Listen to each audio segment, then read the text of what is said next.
So eto na nga po mga idol, PBL updates po tayo. Konting review po tayo sa naging laban po kahapon. Napakagandang laban ng CCS at ng kupunan ng Chocomucho Flying Titan. So paano po tinalo ng CCS ang Chocomucho sa kabila pong wala silang Gia Morado, no?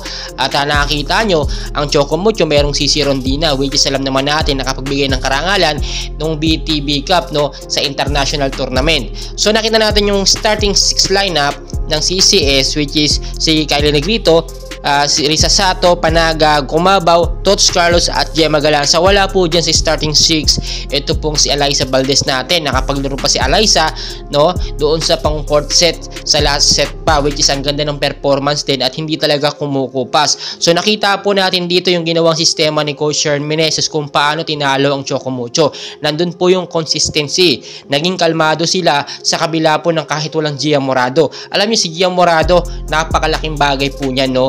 Marami siyang ginagawa na very unexpected, which is natutunan naman yun ni Kylie Negrito kahapon. Ang ganda rin ng pinapakita mga set ni Kylie Negrito. Perfect talaga yung mga timing at mga hampas, no, ni Gemma Galanza. So nakita natin yung strategy o yung big adjustment na nangyari doon. Sa starting 6, ipinasok po itong game changer ng CCS na si Risa Sato. Doon po kasi kapag nasa loob itong si Risa Sato, nagiging kalmado po ang kupunan, no? Yung chemistry sa loob nagiging kalmado, hindi kinakabahan. So nakita natin, nakuha ng CCS ang first set, second set, at pagdating ng third set, doon po nanalo ang kupunan ng Chocomucho Flying Titans. Pero dikit pa rin yung score, no? Hindi po nagkakalayo, 2 points lamang yung lamang ng Chocomucho doon sa third set na kung saan po sila nanalo. So pagdating ng fourth set, doon talaga nang ibabaw yung galing po ng CCS at napatunayan na yan. So 7 na beses na po natatalo ng CCS ang Chocomucho sa PBL, no? At nakita naman natin talagang gigil din at gusto ding makabawi ng Chocomucho dito sa Creamline.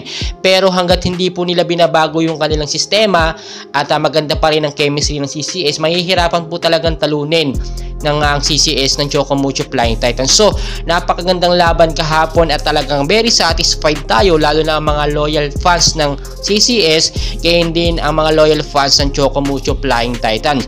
So ang daming sumusuporta, talagang nagsisigawan. Nakita nyo, talagang yung dapat lang talagang bantayan ng Creamline Cool Smashers itong mga hampas po ni CC Rondina, which is hindi po talaga nasasalo ng CCS. Ang lakas talaga ng mga hampas ni CC Rondina. Talagang aminado tayo na ang nagdadala po minsan o ang nagdadala dito sa Chocomucho o yung mga tira po o magagandang spike ni CC Rondina kahit pa sa BTB Cup. Nakita natin yan. Si CC Rondina talaga ang scoring machine ng Chocomucho Flying Titans. So yun po yung dapat bantayan. Malakas na talaga, no, itong si CC at napatunayan yan doon nga po sa naging laban nila kahapon. Ito namang si Bernadette Pons, alam naman natin, no, matagal kasama yan at CC Rondina, pero nandun pa rin yung chemistry sa kupunan ng Creamline. Nakita natin hindi nawawala. So marami tayong kaganapan na abangan po natin yung susunod na laban po, no, ng Creamline Cool Smashers. So stay tuned lang po kayo, and please huwag nyo kalimutan mag-like and subscribe for more PBL update. I-update ko po muli kayo. Maraming salamat po sa inyong lahat.